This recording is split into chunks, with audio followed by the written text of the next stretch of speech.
Good afternoon, and thanks to everyone for being here. I'm Kathy Hilliard, and I am at Iowa State University. I'm an associate professor. As all of us were just talking about before our panel started, I'm in one of these states, and my colleagues and I are across the state in public universities and in K through 12 classrooms are dealing with some of this pernicious divisive concept legislation, the stuff we're going to be talking about here today.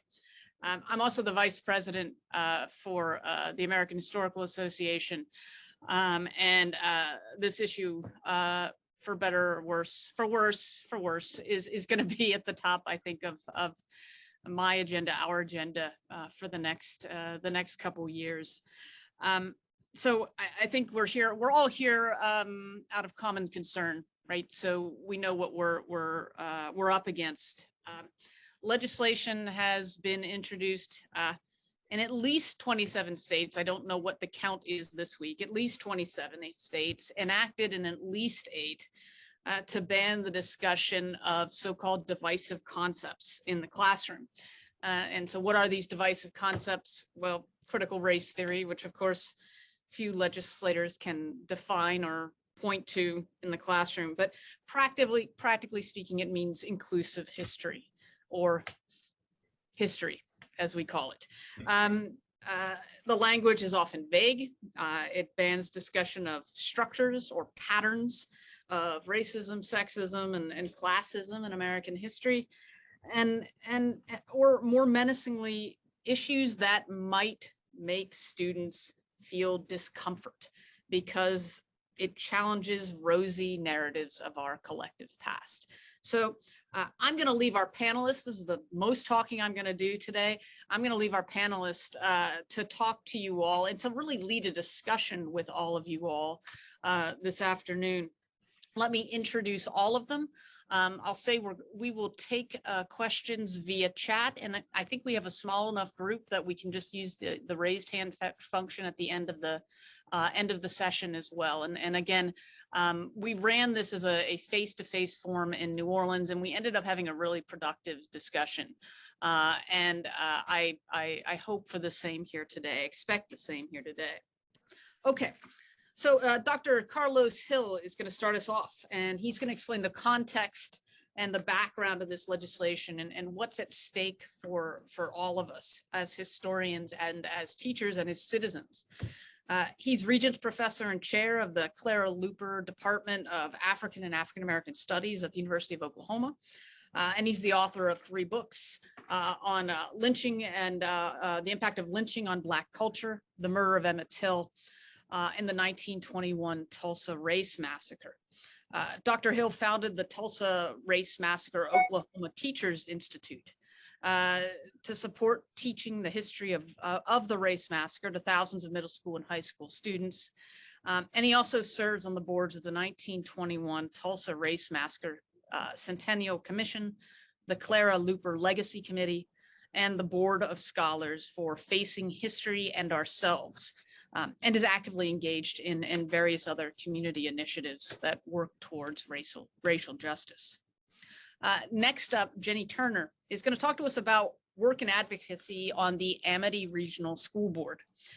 She's trained with Al Gore's Climate Reality Leadership Corps and has worked in her community on behalf of equity and sustainability issues ever since.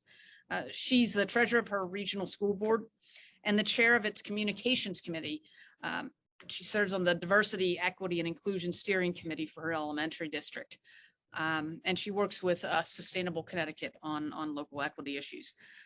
She's worked together on putting together online workshops on race and LGBTQ issues for a national organization looking for COVID-era learning experiences for its members. Following Jenny, Dr. Trinidad Gonzales will talk about his advocacy efforts in Texas. He is a history and Mexican American studies instructor at South Texas College. His research focuses on U.S.-Mexico borderlands and group identity. He was the first Latino co-op student for the Smithsonian Institution, where he conducted field research for the Center for Folklife and Cultural Heritages, El Rio program. for the Folklife Festival. He received his PhD from the University of Houston and performed service for the AHA as a teaching division counselor from 2014 to 2017. And while he was there, he helped to begin the Texas Conference on Introductory Courses, which is a phenomenally successful and influential ongoing conference that is run every year. He's written op-eds concerning Mexican-American studies, race, and racism for outlets across Texas. And then finally, before we turn the program and open it up to discussion with all of you and your questions, we're going to turn to Dr. Leland White, or Lee White, who's going to give us some really practical pointers on how to advocate effectively for history education. Lee has served as the executive director of the National Coalition for History since 2006. This is a consortium of 40 organizations and advocates on federal, legislative, and regulatory issues affecting historians, archivists, educators, students, genealogists, researchers, political scientists, and other stakeholders. He has over 40 years of experience in government relations with trade associations and professional societies, and several years with 2 federal government agencies as a legislative counsel. He has a law degree from Catholic University, a BA in political science from Northeastern, and that all-important MA in history from George Mason. Yeah, so I'm going to thank you for calling me doctor, but I can't. Oh, I'm sorry. I appreciate it. Juris Dr. Lee. Yeah, I'm a little few credits short of doctor, so. Well, we'll give you the honorary doctorate for the session, given the work you do for us. So, okay, well, why don't I turn it over to Karlos first to get us started. And again, if y'all have questions, go ahead and put them in the chat, or you can wait to the end and raise your hand, and we'll call on you at the end. So, Karlos. Perfect. Thank you so much for the introduction, and thank you so much for inviting me to be on this esteemed panel and to talk about a really timely topic. I think an urgent topic for all historians, scholars even to be talking about. I want to try to set the context, set the stage, but before I do that, I want to just talk a little bit about who I am and the work that I do, so that some of the comments that I make about the quote unquote crisis, I will just call it a crusade, a anti-Black, anti-race crusade. And I'll talk about a little bit about what's at stake. But first and foremost, who I am, and Professor Hilliard mentioned in the intro that I'm a professor at the University of Oklahoma. I am associate professor and chair of the Clara Luper Department of African American Studies. And I also consider myself a community engaged historian. So I try to, as much as I can, be in service to the communities of which I'm a part, locally as well as nationally, internationally. And so in Oklahoma, being a scholar here in Oklahoma, I've had the wonderful opportunity to be a part of a lot of community efforts. And most recently, the 1921 Tulsa Race Massacre Centennial Commission got the opportunity to serve on its steering committee, and through serving on its steering committee, got a chance to lead up the Oklahoma Teachers Institute that trained hundreds of teachers from around the state, ultimately nationally, internationally, in trying to teach hard history, but specifically the race massacre in inclusive ways. And I am so proud of the work that we were able to do and able to accomplish, because I saw the impact that it had on the various teachers, the ways in which teachers, not only their minds opened up, but their hearts opened up to teaching the history, not just in a way that was knowledgeable, but in a way that would actually positively emotionally impact students. And so I've been able to actually witness teachers trying to do this work hard history at the highest of levels and them succeeding. And so I want to share a little bit of that with you today.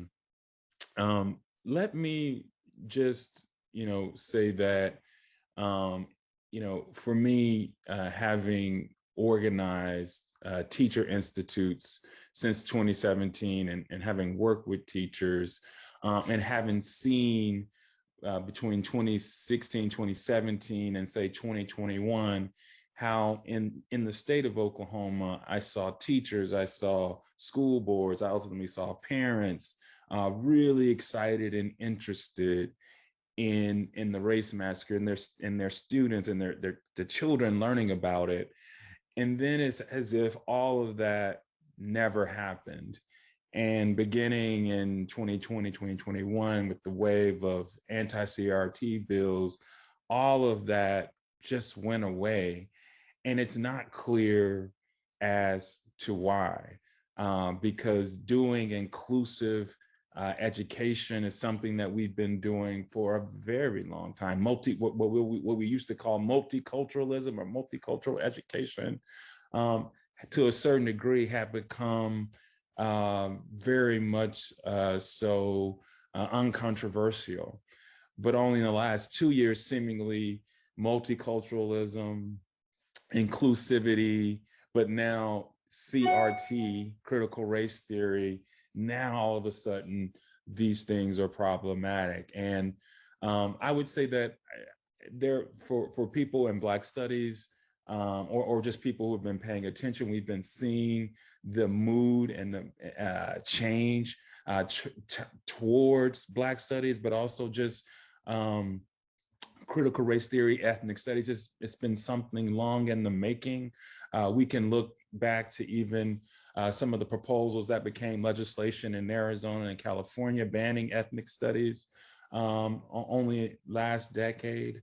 But what we've also had in this country since the election of Barack Obama is the emergence of a hard-edged right, angry about the kind of growing browning of America. So we have that dimension to think about, but most specifically and immediately on this point, we have the 1619 Project and the ways in which the attention that project generated and the kind of legitimacy that many people saw in the 1619 report because it came from the New York Times magazine, and the ways in which seemingly not just in the United States, but people around the world saw in the 1619 project this fresh, this new, this compelling even way of understanding the American past, putting slavery at the center of the American past, putting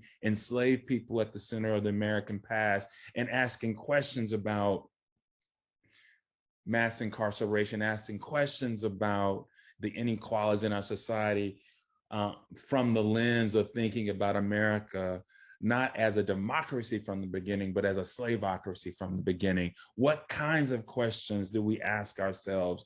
And so for many, the kinds of conversations I think the 1619 Project was asking was a shot over the bow. It was like a step too far, because for those same individuals who had been saying, make America great again, the resentment for a 1619 Project is America is already great. It is not becoming a more perfect union. It is a perfect union.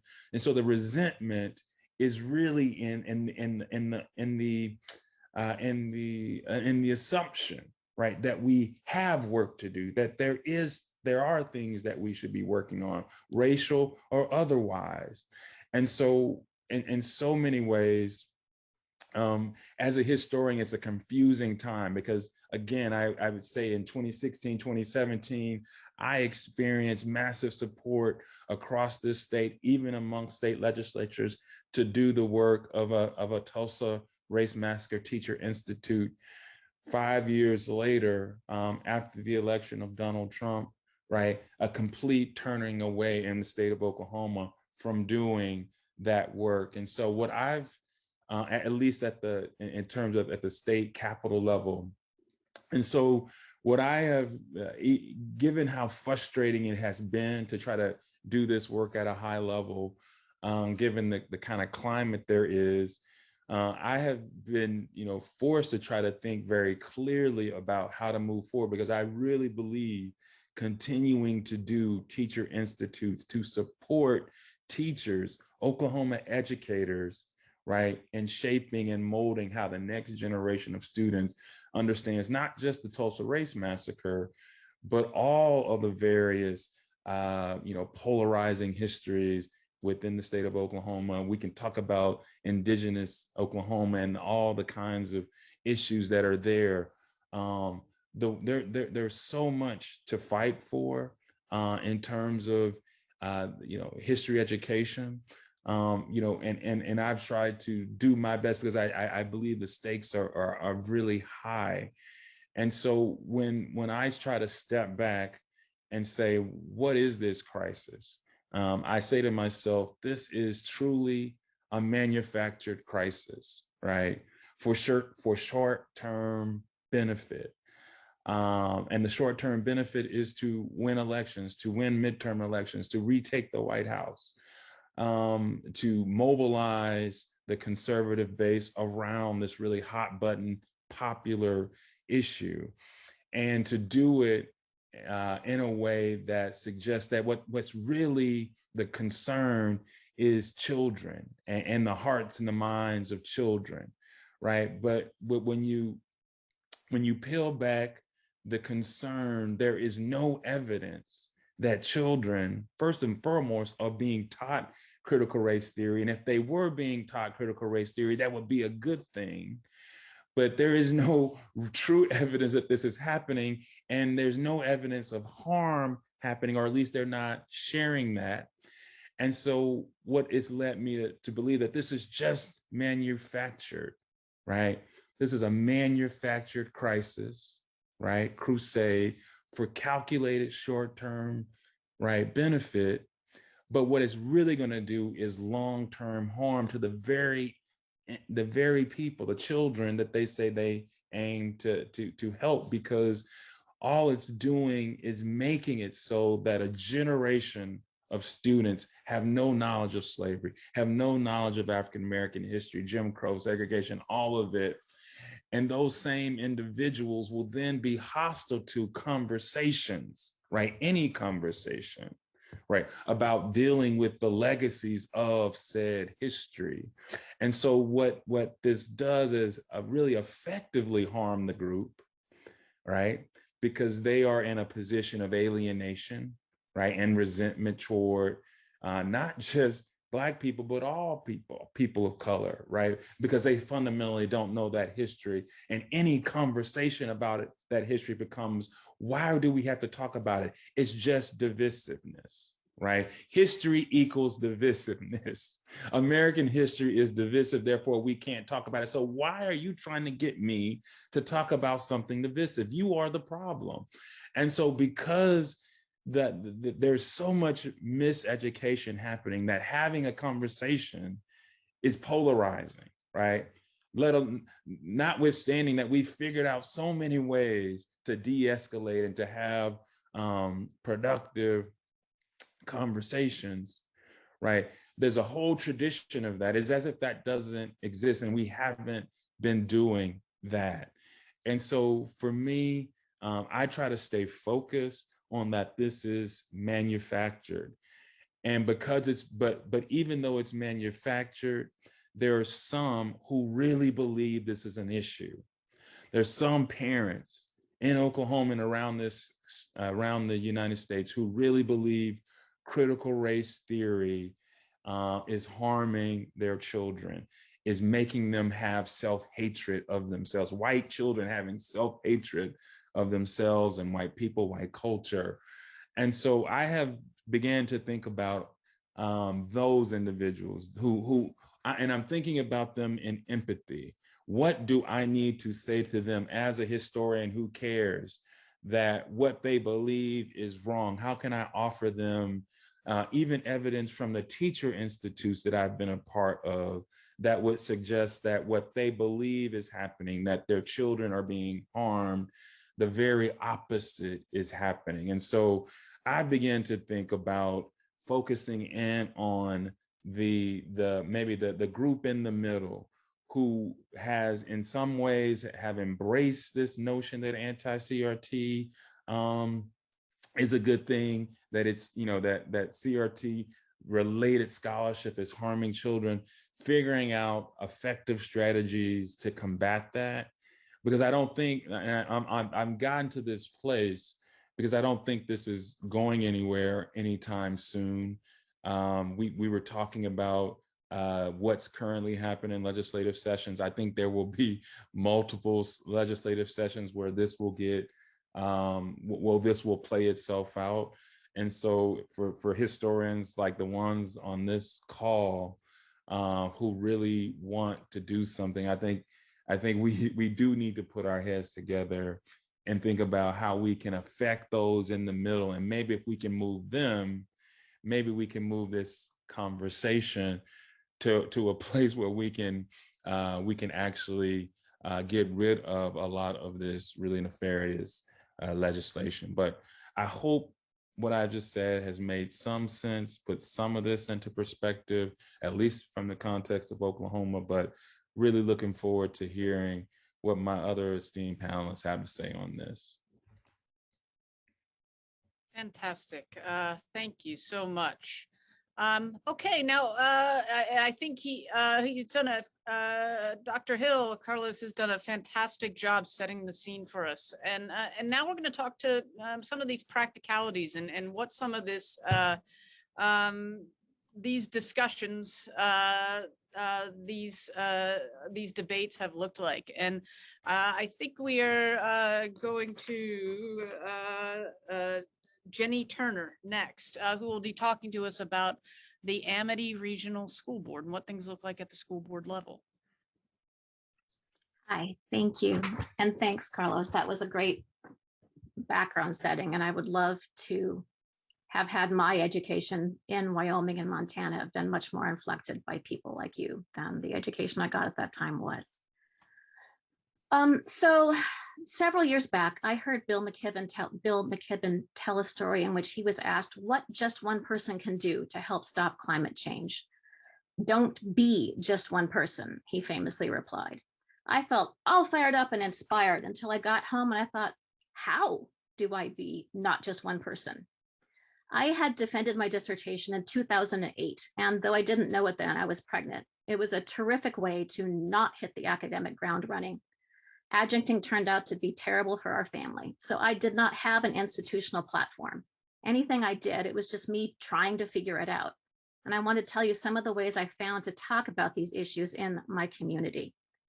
We moved to Bethany, Connecticut, a town of about 5,000 and one of the best local school districts near New Haven, Connecticut. Our neighborhood had 14 kids the age of our oldest. The town had just been voted Connecticut's best small town to live in. I thought this was going to be great. But then our oldest came home upset one day and told us that a child on the school bus had used a racial slur against another child. We reported this to the school, and then the slur slinging kid beat my kid up. I went in to talk to the superintendent about what I thought was evidence of unchallenged racism in our school community. I don't think he got much done with climate before he left our district, though he said some of the right things. But he did set up a meeting for me with the school reading specialist who let me see the books that they used in each grade K through 6th and for what topics. I made all the reasonable suggestions, was impressed with what they had and the thought they put into it, left feeling a little better about the school, if not the people in our town. But then our oldest child was assigned a debate in 8th grade history. They were going to reenact the Lincoln-Douglas debate. All the kids were assigned antebellum debate topics, including one on Nat Turner. But to avoid the kids running into trouble with delicate subjects, no one was to mention slavery, not as a substantive point, not to mention the words. My kids' debate ended up talking about the Transcontinental Railroad. You can imagine the ways I was just infuriated and went in loaded for bear. Talking about this at the time with other historian friends, I found a friend in Chicago said her child had a curriculum wherein slavery and the Civil War were discussed through a metaphor in which a brother and a sister are arguing over whose CD it is and what they get to do with it. So at this point, I was convinced that our town had a problem with systemic racism, not just some problem people raising problem kids, and that education across the US was a mess. I was angry, and I started bringing this up in community meetings, which I'm sure made me really popular. And when one of our school board members quit midterm, I decided to run. It about killed me, I have to tell you. I had to cold call all these households in town and give a speech at a special meeting in front of a town. And this is a Trumpy town that had just voted strongly for Trump in 2017. But I won. This surprised me a lot. So this is my first piece of advice. If you're in the minority party where you are, keep an eye out for things like special elections where someone's just quit, where you might have a chance to talk to people directly about the role you want to fill, rather than just being one name on a lengthy partisan ballot down at the bottom. I grew up in Montana and Wyoming, so I could speak Republican successfully enough to sway voters for me when I could actually talk to them about the school board rather than every other national issue. I'm convinced that in a normal election, the Republican Party could run a toaster against me and it would win. My second piece of advice for getting in where local decisions are made. There are so many volunteer or appointed positions that need people to work. You don't have to make it through an election to get a voice. Boards are desperate around here for new board members, and town committees are understaffed. If you go to the meetings and astonish people that anyone ever came at all to hear what's going on, you can talk to them about serving on these committees.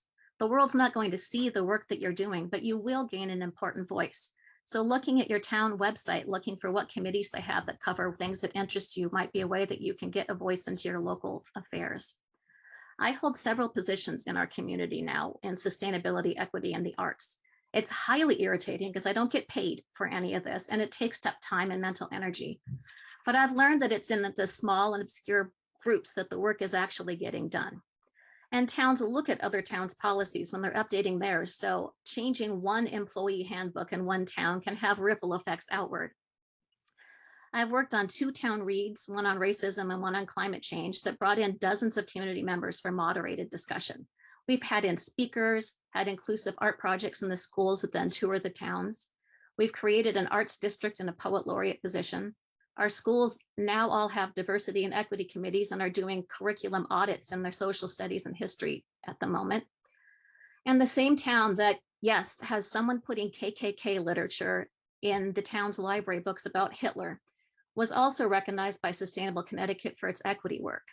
So going out and talking to people one at a time, trying out new groups has helped me meet people who also care about it. And the experience of not to be one person means trying one thing, meet someone, learn something. You start to be able to connect people from one group to another and to bring institutions to work together on things that were not previously working together. A lot of our projects got wrecked by the pandemic, but I'm hoping to get them going again as people emerge from overwhelm. You can also, as historians, create groups where none previously existed. A friend of mine in Dallas created a parent group to pressure their district for climate and curriculum review after her son was assaulted by Hitler saluting classmates. She and her husband and their children went to the school board and told their story to other parents, found enough people who cared to get the meetings they needed to work on the curriculum in their schools and the climate. On the school board, I've served on personnel committee, finance, curriculum policy, and I'm now the chair of the new communications committee. You would think that the work of the school board gets done in the general meetings because that's what you see, that's the friction point, but it's in fact in the committee meetings where everything's getting worked out. It's in policy where I can wordsmith the support issues and people I think need supporting. By the time policy gets out of the committee to the main board, the substantive issues have been worked out, and so are the explanations of why we chose to go this way that generally answer concerns the main board has. In committees, you write the policies and the mission statements and set priorities for union negotiations. Right now, we're working on developing a policy for teaching controversial issues that will both help support the teachers who are afraid to do the work and also challenge them to get over their discomfort and do the work. Sometimes in all these meetings, I just want to put down my head or vanish into a pocket dimension. But then these important issues come up and I'm there to help craft them. I'm glad that it's me working on it and not some other crazy person from my town. Which brings me to something I think is maybe hardest for people coming out of academia. It can feel really natural to take charge of a room and to feel responsible for guiding a discussion, especially when it's going in ways that aren't productive. But the PhD is this double-edged sword. It brings you some authority, but it also can make people resent you before they even know you. So learning how to listen and let people work out their issues in a way that they don't feel challenged by your academic background can be really difficult. Like figuring out when to intervene in a discussion that's going off the rails versus when to just let people work it out it takes time. But understanding that sometimes people are going to drive you absolutely nuts and that the listening is still valuable and that the making them feel heard and not abruptly cut off can help them have the respect for you that you're going to need when it's time to persuade them of something that's really important. I expect people here are most interested in attacks on diversity and inclusion. I've had to sit through some appalling public comment sessions being called appalling things, and I've had to suppress fantasies of breaking every board rule to argue back. We have had to have police protection at our meetings, and I've seen one of the cops in the back applauding the angry commenters. When people scream that we need to teach correct history, it's made me surprisingly angry, and it's hard not to argue. It's hard to step back and try to find a thread of reason, a concern that we share, a stitch to stop rending the community fabric. And quick takes on this. The people there to yell are just not interested in rational conversation. Don't try to have it with them, no matter how much they say they just want to understand. Well, unless you want people to see that you tried, and they are just not interested in genuine back and forth. They're there to look reasonable while screaming and getting their way. To talk equity issues in a community with a vocal anti-equity group, I think rhetoric is all important. I try to use language that conservatives respond well to. I make appeals to values. I talk about our responsibility to protect, to our role as trustees, to our need to give our children broad opportunities and skill sets, like talking about hiring more social workers and psychologists. We talk about it in the framework of helping keep our children safe. It's helpful in this context. I'm in this regional district that has 2 of the 3 towns really highly Trumpy and then 1 highly liberal town in between the 2. So there's a lot of tension and a lot of disagreement. When we're sitting here trying to talk about CRT issues and policies and curricula, I found it helpful to focus on what white, cis, straight children will gain from diversity and inclusion, rather than focusing on where we're failing minority children. I tell a story about a friend whose child graduated from our district and went to college where he had a gay roommate and he had no idea how to handle it and really kind of melted down. I talk about the benefits to all children of being culturally competent and being able to engage with all kinds of people. And I remind parents that their children are going to need this in the workplace, that their children need to be competent. Pitching this cultural competence with all kinds of people as a tool for success works a lot better with this crowd than justice does. It's also helpful to remind people that equity and inclusion means everyone, not just racial minorities. It means kids with disabilities, people who can't afford a car, senior citizens, people working 3 jobs who can't make it to meetings. It feels really terrible to say and to do, but reminding people of the minorities they're less afraid of, minorities who might even turn up in their family circle, makes them more likely to support a policy that helps everyone, or at least less likely to vocally oppose it. And that's all you need when you're trying to get a policy voted through. It's important to remember that doing this work means that sometimes you and the people around you will either get it wrong, get caught in a firestorm, or both. Our district ended up on public radio and TV several times, sometimes after mass student protests about the school climate, and once after the school tried a student-led discussion about implicit bias, in which students in one classroom chose to show a Kanye West video rejecting Black History Month without any counterpoint. These subjects matter, and white people have little experience having them. We're having to get comfortable with being uncomfortable, and the process toward being better being sometimes rocky, and understanding that doing the right thing is sometimes going to make us look like jerks. Finally, in this 3-town district with the 2 Trumpy towns, we are most helped in these battles by the ability to say, sorry, this transgender policy is state mandated. You can yell about it, but we have to have it in place. This class on Latino history is state mandated. We have no choice. We have to do these things. So if you want to give lots of people doing this work leverage, taking yourself to state legislative committees is a great use of time. Getting a couple friends and colleagues to go speak with you is even better because state level laws matter. There are times when I have thought left to our own community, we would have had these policies fall, but having a state level backup has been enormously helpful.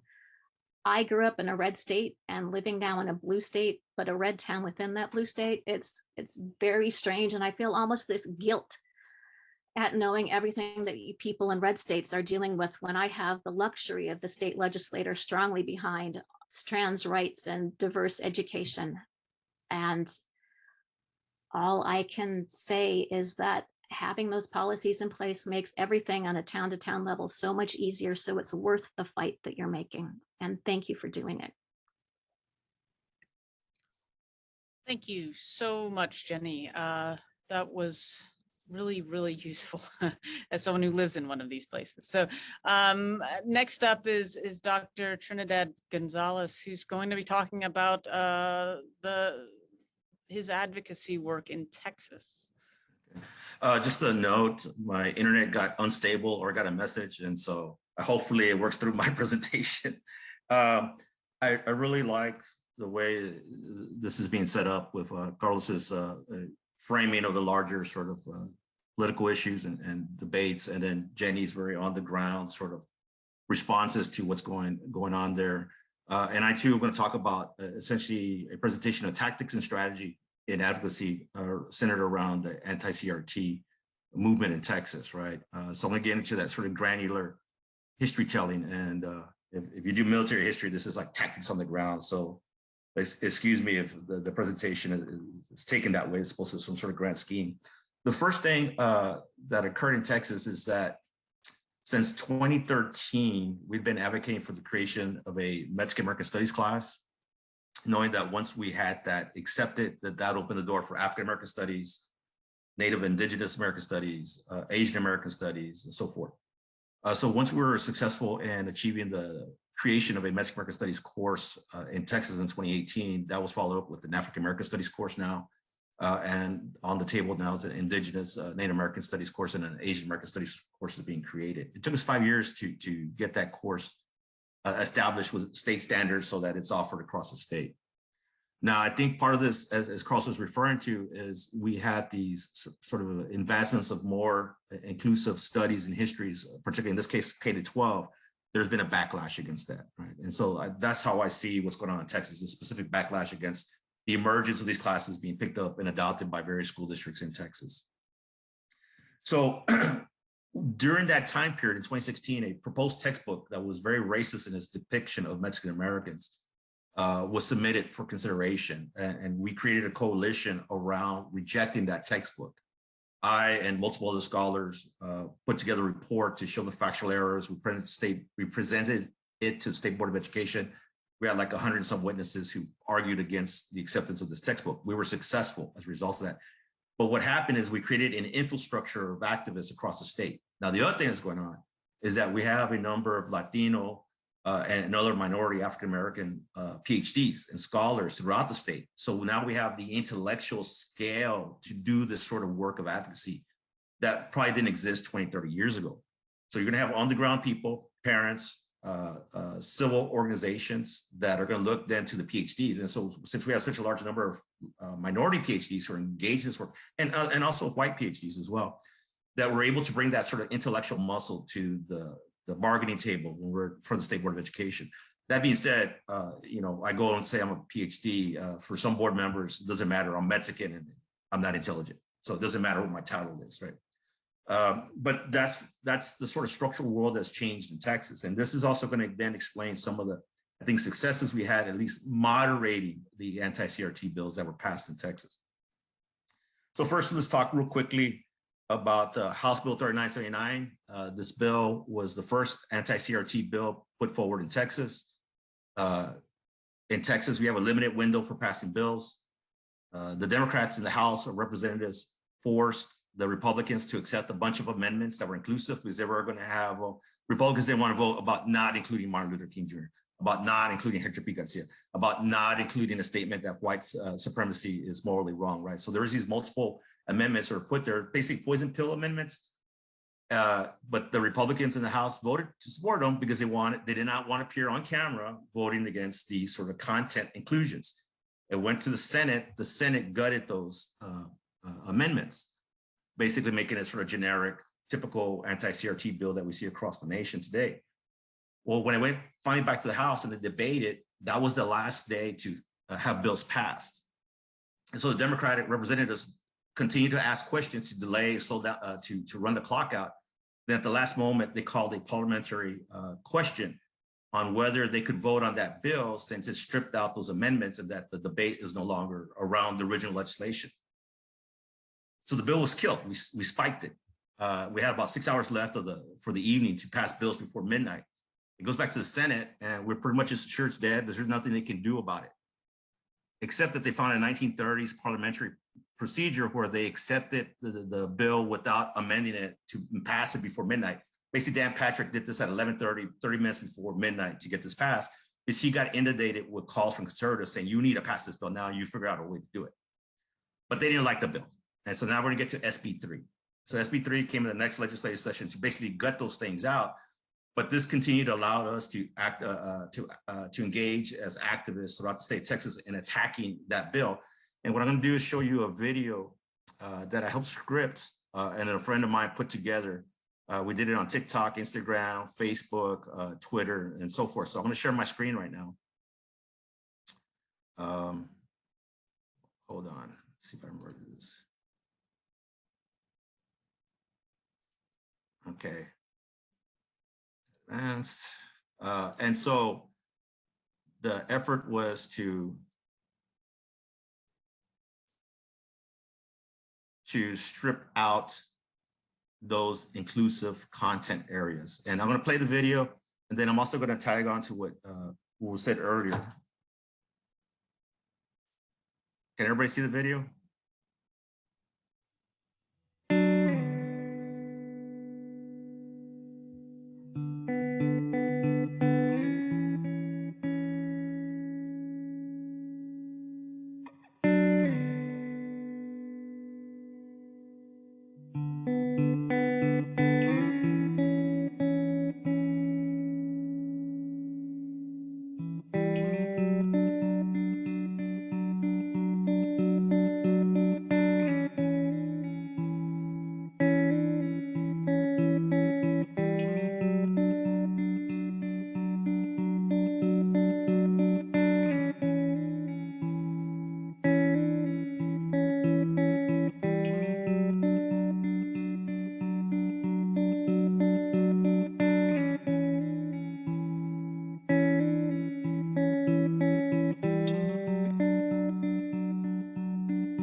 So with that video, thank you.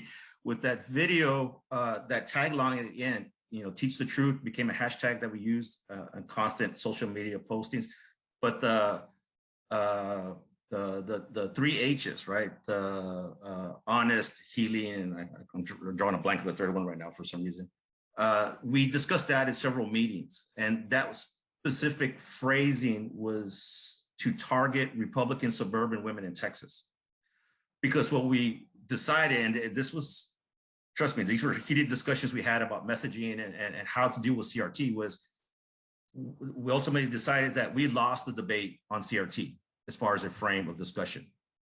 So to abandon that CRT discussion, not because we did not support CRT, but to abandon that because the audience we're talking to had already assumed and agreed, and there's nothing we were going to say to convince them CRT did not exist in public education. But instead to talk about what should be included in public education, right? Honesty, healing, hopeful history. There you go. Those are 3 H's. We talked about the word inclusive history, but somebody pointed out that disability advocates and education use that, and we didn't want to co-opt the inclusive phrase from them because we didn't want to track the successes and engagements that engaged it, right? So these were extensive, thought out discussions we had about messaging. Messaging is fundamentally important, and knowing your audience, who you're going to talk to. Now, that being said, if we're talking to people we knew already supported us, we had a different type of messaging for them that we talked about, in like how to get engaged and how to, how we're going to do what we're going to do.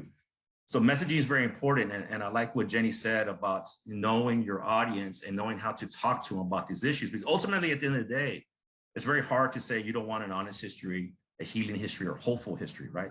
This upends the whole framing of the anti-CRT messaging, which is that it's divisive, it's hurtful, and we need to get that out of our schools, right? So we got off their terrain, their sort of linguistic terrain, created a new linguistic terrain, put them on the defensive, right?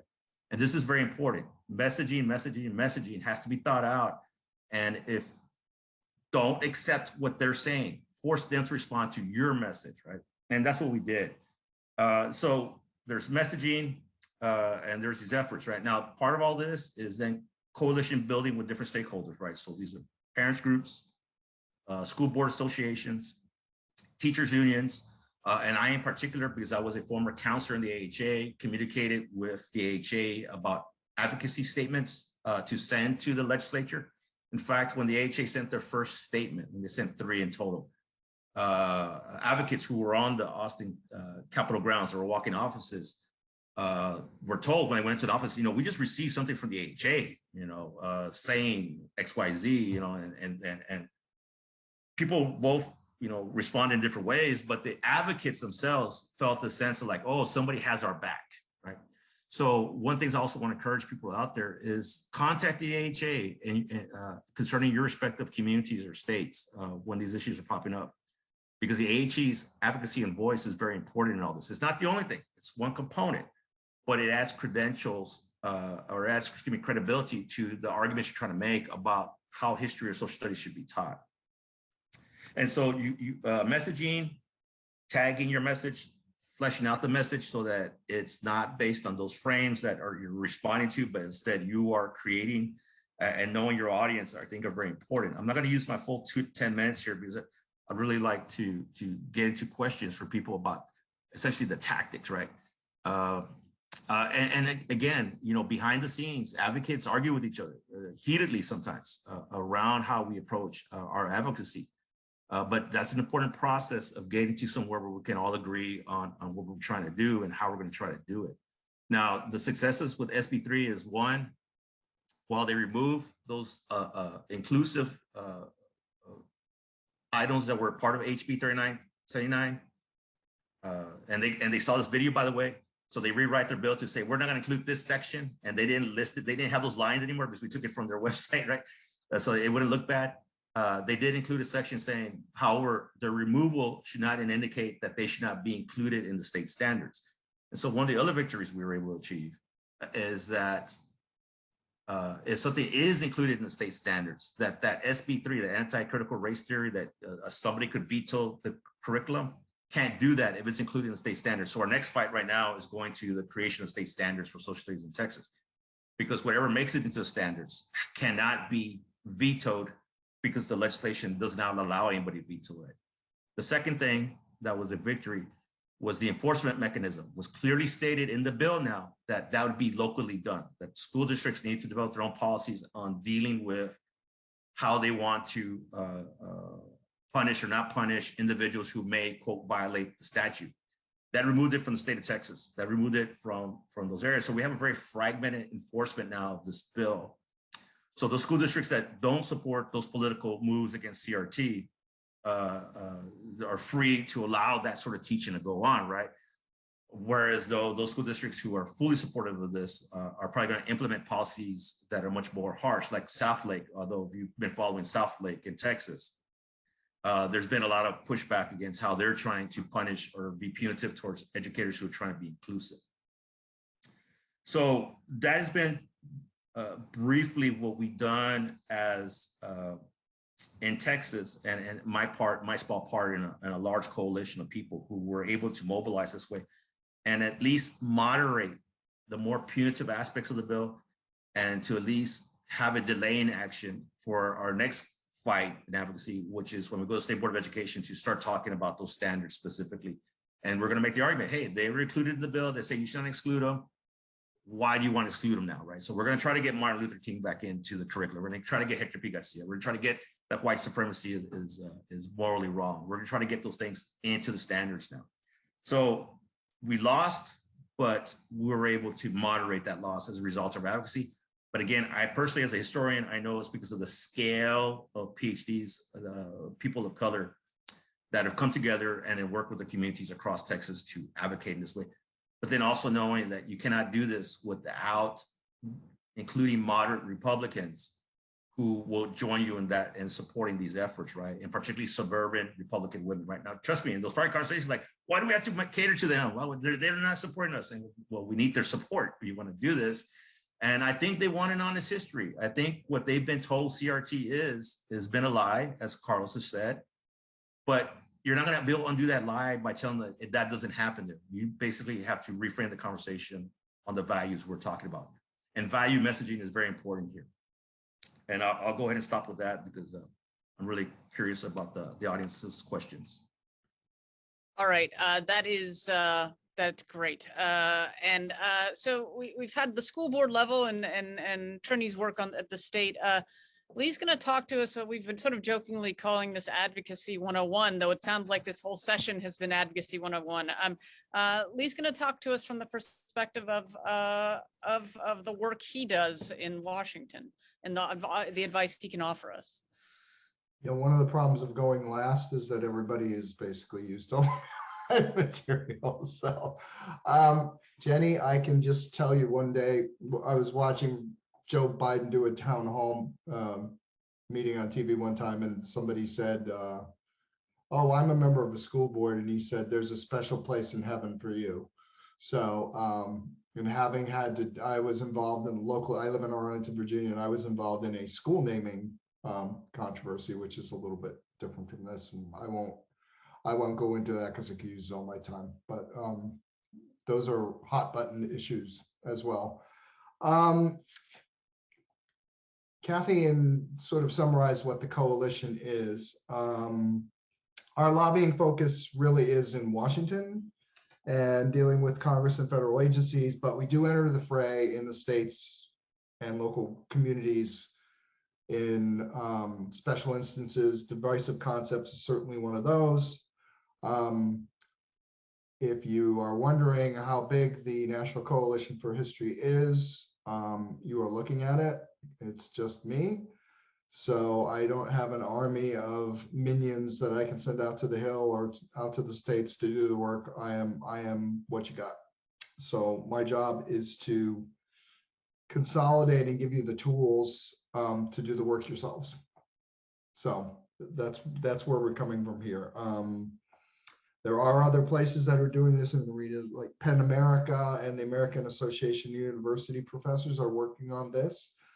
The coalition, our coalition has joined the Learn from History Coalition, which I strongly urge you to, maybe Kathy, you can put their website up in the chat. I don't have it handy.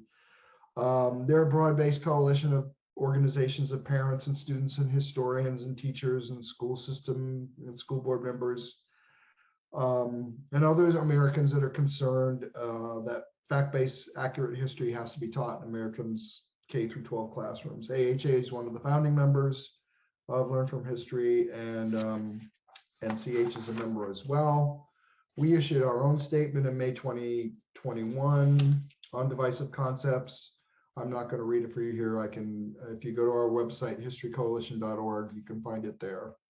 But it pretty much mirrors AHA's statement and probably most of what a lot of other organizations have already said.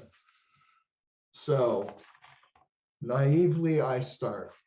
How do you advocate in a political minefield where there seems to be no common ground? I think, and this is just based on years of experience, but also in learning more about this as we go along. If you enter the discussion with the intent of diffusing and disarming rather than converting your opponent, your chances of achieving some measure of success improve. Although it seems counterintuitive, I cannot stress this enough. Your objective should not be to win. Rather, it should be to open dialogue for future discussions. As I mentioned, the Learn from History group has created toolkits to facilitate your advocacy efforts. Each includes background papers, talking points, social media messaging, sample letters to the editor, strategies to mobilize others to join the effort. They are also now, they have one for teachers, parents, school system leaders, school board members, and they are developing other ones as times go on for different other constituencies. So I'm going to read off here, and I'm sorry that I'm reading it because Jim did this for me in New Orleans, so I'm reading off both of our notes. So here's a summary, and some of you have already mentioned these as well. CRT is not being taught in K through 12 classrooms, period. Teaching children about the effects of racism and sexism have had on our history is not equivalent to CRT. Although proponents of divisive concepts bill claim they are designed to protect free speech in their application, they have the opposite effect.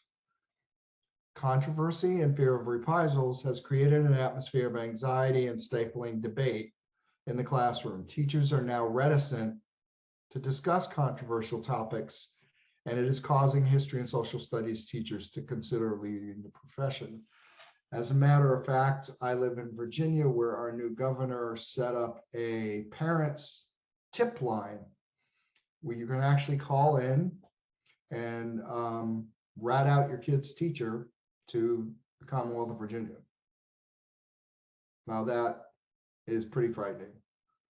You can imagine if you're a teacher and you're worrying about, is some kid going to get mad and go, because I gave him a D on a test, and go home and tell his parents, oh, that teacher's, and believe me, I have a high school junior. he said they're all over this. Those kids know exactly what's going on in the world with CRT and whatever. And he said one of his friends told him, he said, yeah, if she gives me a D, I'm going to go call that hotline. That's pretty frightening. Jenny, better make sure you don't get a hotline. And history education, as we all know, teaches kids critical thinking skills that they can apply to other academic subjects and later in life. If you deny them access to the breadth of historical scholarship and primary sources, you're just stifling their development. And, you know, this applies not just to kids that are humanities bound. I mean, critical thinking skills apply across the board to STEM students, to everybody. So you're not just affecting one little subset of students, you're affecting the broad student population.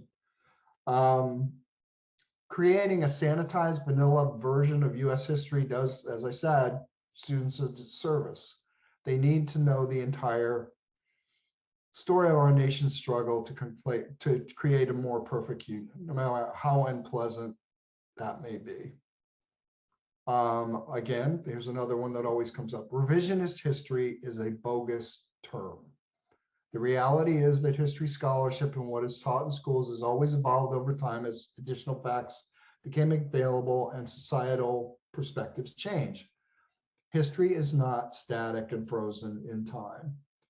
And robust debate is essential in creating a future-informed citizenry and voters. Civil discourse is essential to a healthy democracy, as we've seen, and there's a strong nexus between history and civics education.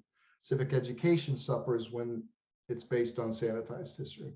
One of the things that's going on right now in Washington is we're working with a large coalition of civics groups to get a massive, and I mean massive, history and civics education bill passed. It would create a fund of $1 billion a year for 6 years to be funneled into history and civics education. And that money would go out, and I don't want to bore you with the different ways the money's going to be distributed, but this is a landmark, would be a landmark investment.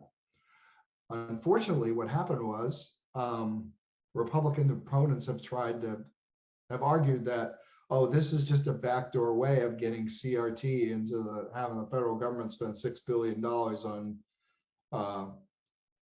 infiltrating our classrooms with CRT. So we're having to run into a little bit of roadblock with getting the bill traction again, because a lot of Republicans support it, but they don't want to be, out front on it. One thing I've noticed, and this is just in my many years of doing my job, people are somewhat reticent to engage in what's called lobbying. They are afraid they're not going to look informed. They're afraid they're going to be in with some staff persons who knows the issues better than they do, and they're like, I don't want to be in a position where I don't feel like I'm comfortable and know enough. So sometimes you have to give people the confidence, the self-confidence to go out and say, no, they're not expecting you to be a polished, articulate person. You need to relate your story. It's all about your story. It's not about, you engaging in some philosophical discussion with them. One of the things that differentiates what I do here in Washington from what's going on now with CRT and divisive concepts is that state legislatures meet for many of them meet for a really truncated period of time. Congress is here all year long. Some state legislatures meet for a couple of months, like here in Virginia, they're gone in like May or June, and that's it. They don't come back till the next year. So it's very important you engage as soon as possible. This is not you have a very limited time, and you need to get people motivated now. I mean, because as you saw from Trinity's example, things happen at 11:45 at night when nobody's paying attention. So you need to get involved early and stay involved. But the other thing too that you always need to remember that from the perspective of a politician, you're not a constituent, you're also a voter. And in many ways, that's more important to them than the fact that you're a constituent. And you're also a potential supporter. So make sure you take advantage of situations where they're in town hall meetings. I know we've all seen these horror stories. We have close by me here in Loudoun County, Virginia, is one of the ground zero of the CRT movement. That it was on the national news, so that people were yelling and throwing chairs and whatever. It's so it's but it is important to go to these, and Jenny, you tell me if I'm wrong. I mean, there is robust discussion that goes on when you have a school board meeting. Everybody shows up loaded for bear. They get, at least in my instance, when I was working with the school board on that issue, you get 2 minutes to speak. So people are screaming as much as they can in their 2 minutes, and then they get mad when you cut off the microphone after 2 minutes. If you ever want to be entertained, go to a school board meeting. Or watch it on your local cable access channel. I learned a lot just in my situation that went on for almost 9 months, just going to the school board meetings, and it's democracy at its most base. So I have an advocacy checklist. I don't really know that I want to read through it because we are at 4:05 and it's a pretty long list with 15 different points. I'll just try to summarize it as quick as I can. And I think some of the stuff I've already talked about. You need to stay current on the bill's status. You don't want to appear ill-informed when you call somebody and have them say, oh yeah, that was 3 versions ago of the bill. We're way past that, Make sure that you're not likely, when you go to do this, to talk to the legislator themselves. You're going to end up talking to a staff person who's got a million things to do. when you talk to them, be succinct. Don't just give them your information. Say where you're from. Make sure you're from, if you're from their, district or their state senate district or their lower house district. If you have a connection to history, make sure you state it so you have a little bit more credibility. I know I've just heard a couple of people saying that actually the PhD worked against you. But because you're seen as a quote unquote, you're not in the real world. I've heard that one, oh, well, what do you know? You're not in the real world. It's always a good tactic to go into a situation and say, I'm here to help. I'm here as a resource. Don't go in and say, I want you to do this, this, this, this. Go in and say, hey, I have this background and I'd like to help you understand this, this, this. Don't go in with a bad attitude. Make sure you have your key points developed ahead of time. Try not to be technical, because the person you're dealing with is usually a generalist, not a specialist, especially at the state level. If you're talking to them on the phone, don't talk all day. Be quick, be succinct.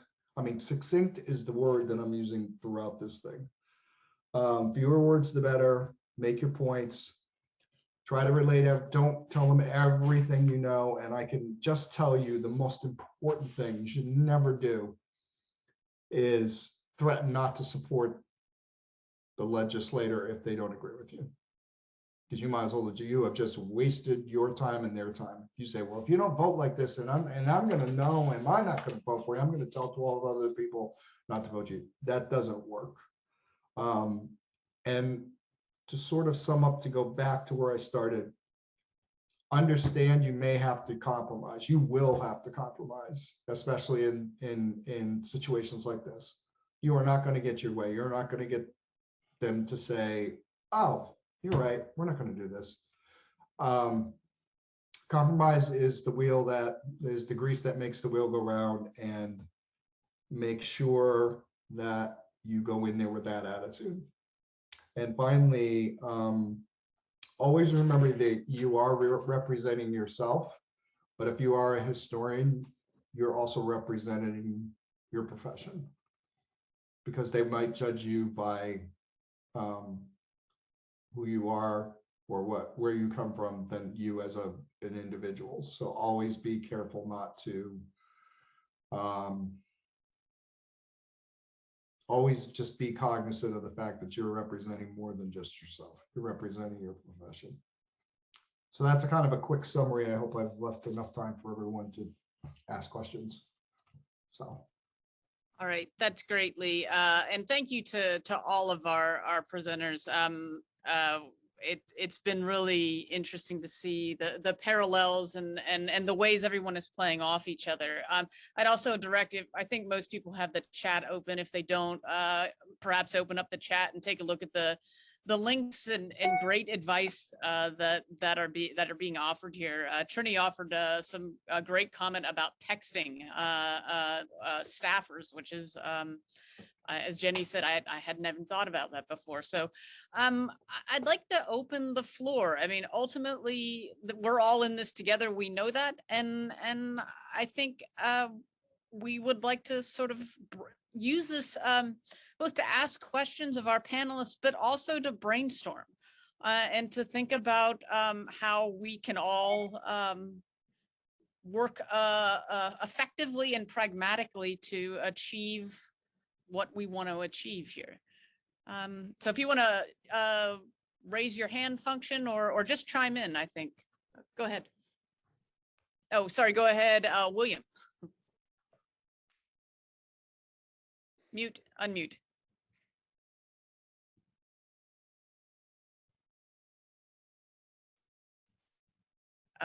Just saying goodbye by text. I'm sorry. I meant that as a wave goodbye. Oh, okay. Well, but nice having you. What I texted you all is that this seems to be what you're talking about here is not democracy so much as debate. And I taught debate and found it the absolutely best way to make sure that people with very different points of view heard each other. It worked again and again, both on curricular matters and out. And so I'm very proud to know that this is being tried in school boards, which is where it should be tried. Thank you, Jenny, and thank you, Trinidad. That's all I had to say. It's not really a question. Thanks so much.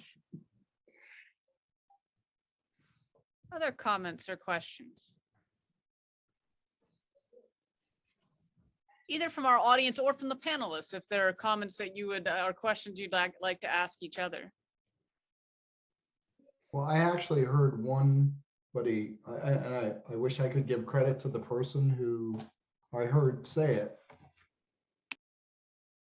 They said in a succinct way of describing divisive concepts and critical race theory would be if a student asked you about Jackie Robinson and you're a teacher. And they said, who's this Jackie Robinson guy? All you could say to them was, well, he was a great second baseman. He was rookie of the year. He was from California, but he moved. He was really fast. He played for 12 years and his career batting average was 324. You couldn't explain to them the fact that he broke the color barrier in baseball. You could talk about everything except that. Now, I'd invite comment from my other panelists or people here, but I thought that was a pretty clever way of putting things.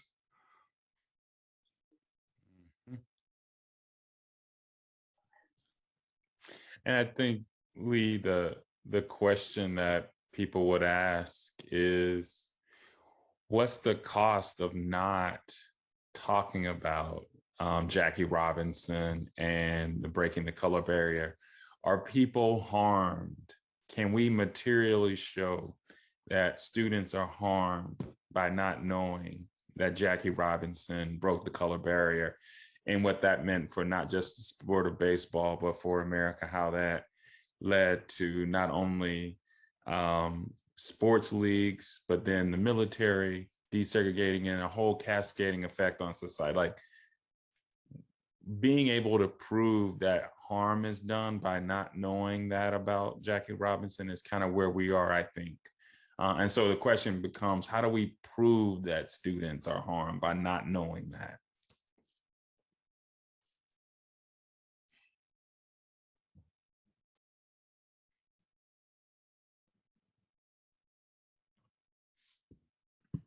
I don't know about prove in terms of a rigorous study, but I really do find people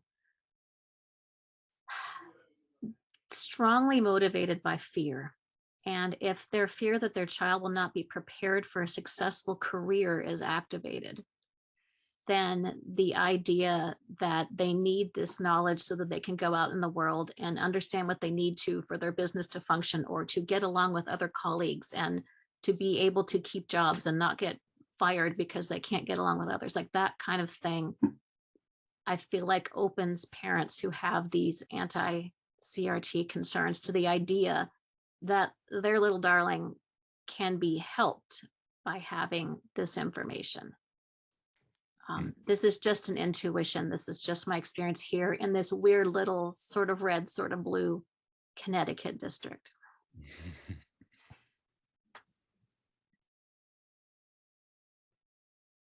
In your discussions, if I can ask the panel, are you, and for those of you who are doing this advocacy work, do you find that you are getting pushback, or you're having to answer questions about the importance of diversity and inclusion, or are you having conversations about what history is and what history does? Is there a particular way that these conversations track, and particular questions you're answering? It's going to vary. Yeah. Because for the most part, most people don't understand what history is, or at least understand history the way we understand history as academic historians. So for them, history really is about to use a word they like to use, inculcating students with a sort of patriotic understanding of the past. What that doesn't state explicitly is that past is, one that is, marginalizes minority history or inclusion within the telling of that history, and the difficulties of the past in the United States were related to issues of race and sexism and nativism and all the other things we've grappled with as a society. So it depends who's asking and what their perspective of understanding history is. I believe a recent survey came out that people had certain understandings of history in the general population. And many people are vested in history education. They truly think it's important, but there's a disconnect between how we teach and talk about history and their understanding of what history is like. I believe Julia Brookins made a very insightful comment when she noted that when we went to online teaching, that many parents started listening to the history instruction that their students were receiving, which was totally different from 30 years ago. Yeah. And that became disturbing to them.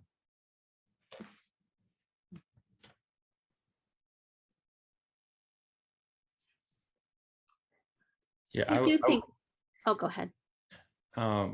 Just briefly, and I just wanted to follow up on this point in terms of how the issue is being framed and what are we seeing? I mean, in Oklahoma, but I think this is the case everywhere. Typically the individuals that I would talk to about this are teachers, but beyond teachers, the media, journalists, and they really want to get at the heart of it is CRT a real thing? Is this being taught? And they want to really talk about it as a true crisis. And so a lot of my comments today are really couched because of the ways in which that's been the discussion that I've had to have in Oklahoma. Is this real? Are teachers teaching this? Is this a crisis? The thing that isn't being talked about is the ways in which CRT or anti-CRT is really making ethnic studies seemingly illegitimate. Like we've went from a place of we are opposed to it, we think it's controversial or divisive, to increasingly it just feels like it's illegitimate. And I think that's where the danger is right now, because right now it's about banning certain books, but I think the ways in which it's being talked about, and if we're not careful, we can even validate it by not fighting as vigorously against the kind of mythologies that are being passed about critical race theory. Like I think there's messaging, but then there's just the ways in which these talking points will become truisms and over time make doing ethnic studies or Black studies simply an illegitimate project.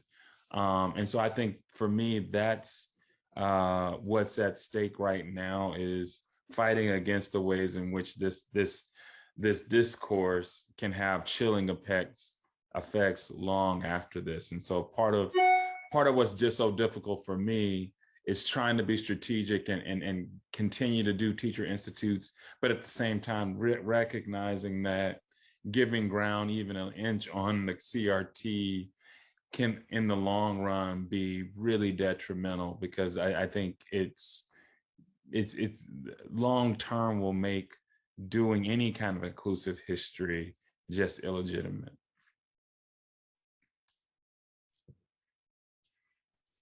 Yeah, and Karlos, that's exactly what the kind of debates we had in Texas amongst us, and different perspectives on how to pursue this. And I guess the key question is, what is the specific goal? Are you talking about legislation? Are you talking about teacher education? And that's a different circumstance that you're engaged in. Are you talking about then the media and how you engage the media as well, right? So multiple audiences that you're working with at the same time. I mean, one of the things that we talked about in Texas was that the idea of inclusive history, or history that deals with racism and historical violence, right? And which is what I do as a public historian. Those pre-existed CRT's development as a discipline, right? As a field of study. And so you could still have those sort of inquiries without referencing CRT, but CRT is important because CRT is trying to get at the continuations of those discriminatory patterns that are not couched in overt language of discrimination, right? Within the legislation or in other places. So it's difficult and it's a balancing act, and hard decisions are going to be made, particularly in respect to states and the audiences and the politicians you're dealing with and the media you're dealing with there locally. Yeah, there's no one clear, I guess there's no one clear solution to how we engage. It's a diverse place we're engaging. Yeah, absolutely.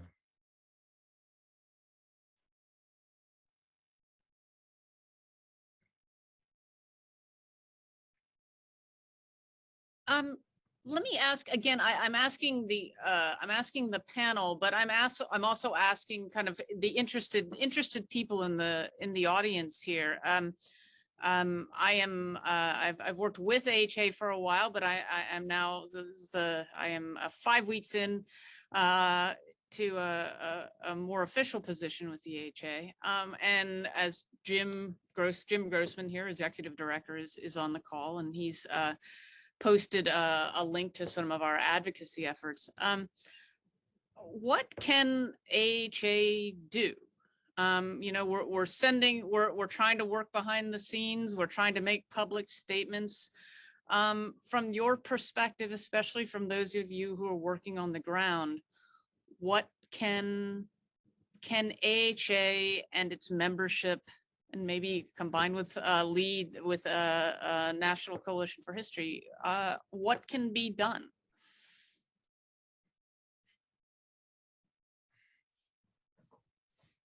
Well, obviously, I talked about the statements the AHA has put forward in relation to these issues. And I think if you go to where their statements are on the website, you're going to see a lot of Texas references because of the constant fights we've had. But besides that, I think training sessions, articles about this, whether perspectives or in other platforms, would be very helpful to spread the word. There's a current discussion going on the communications page section about advocacy, being a historian and advocacy, right? So several people have been jumping in. I don't know if you've been seeing that, but it's been going on since last week, I believe, about the importance of being engaged in advocacy as a historian, which is something we're supposed to, at least in Texas, we're supposed to teach as part of our state mandated learning outcome, is civic engagement. So it's nothing like modeling civic engagement for teaching civic engagement to your students, I think.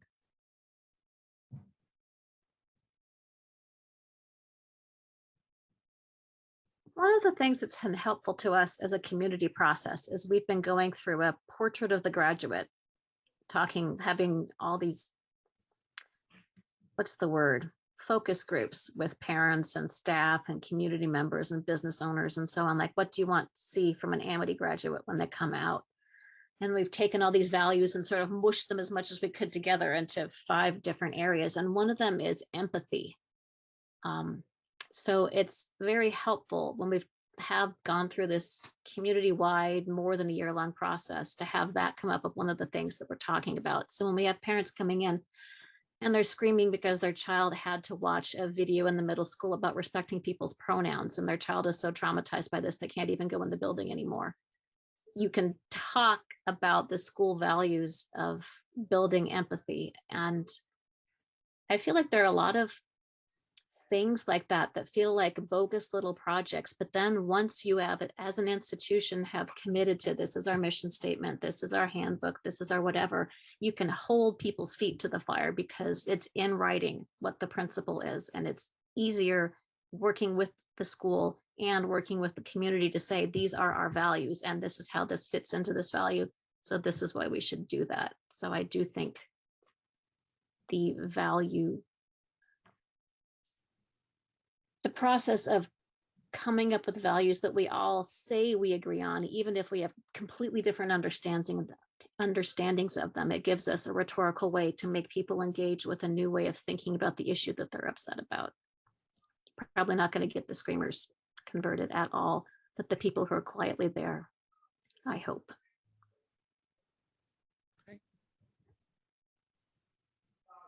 I see Wendy has had, Wendy, did you want to say anything? I think that you've asked a good you've made an important comment, and I think it gets to sort of the question I was asking earlier. Was there anything you'd like to add? No, yeah, I teach history education primarily for future teachers. And so looking at it like moving forward, I think one of the biggest misconceptions is what exactly it is that we as historians do and what history is and what history education should be about. And so I think that a lot of it has to do with like thinking about marketing our own message as a profession. Like, how can we make this clear to the general public? Like, why is history so important? What is the goal of history education? I think we just need to start thinking about that in general. So that was all I had to say, but thank you, everybody. This has been awesome. Thanks, Wendy. I did respond to you in the chat. I think we have answers to those questions for from the AHA. I just think we, as you noted, need to work on our messaging chain to the wider public. And that is thinking through, I think, systems of communication for audiences that would normally not seek the AHA in their searches in Google and those kinds of things. That takes money, so be sure to promote membership, because that's where we get the money. So we could allocate money for that sort of work. But that's where I think the disconnect is coming from, is we get to some of the public, and we've done, I think, a lot better job than when I first became part of the AHA than we did in the past. And I think Jim has done an excellent job of increasing that sort of messaging chain, but we need to continue to do that work.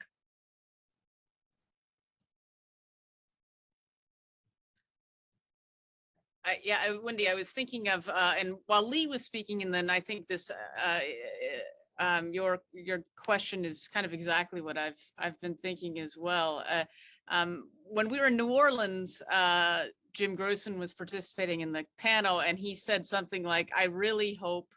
We were trying to talk about how do you explain like what revisionist history is, because it sounds evil, right? Or the way it's pitched, it sounds evil. What is a revisionist history? And Jim, I don't know if you remember saying this, but he said something like, I really hope I have a revisionist cardiologist, like getting people to understand that, one of the things that people don't understand is that, how can the facts change, right? How can, why is this history different than when I taught it? Going to the point that you were making, Trini, about Julia's comment. So I think, as you say, different means of reaching the public, but also thinking of different ways to make that connection too, and using to tie in what Jenny was saying, thinking about, our skills as empathetic scholars, who are understanding, seeking to understand the so what and why, and apply it to the conversations we are having with people we would like to have a conversation with. I think we've got a couple comments left. Oh, let's see. I know. So Kim, these are our secondary education colleagues. Kim, would you like to say something?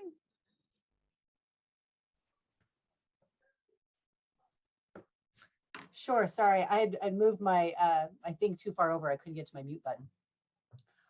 One of the things that we do at my university, which is Metropolitan State University of Denver, is we have a multicultural curriculum requirement that every student has to engage within, and we are currently rewriting it. I'm on the process of the team that's rewriting that to bring it up into the modern world, and we've come directly into this concept of CRT.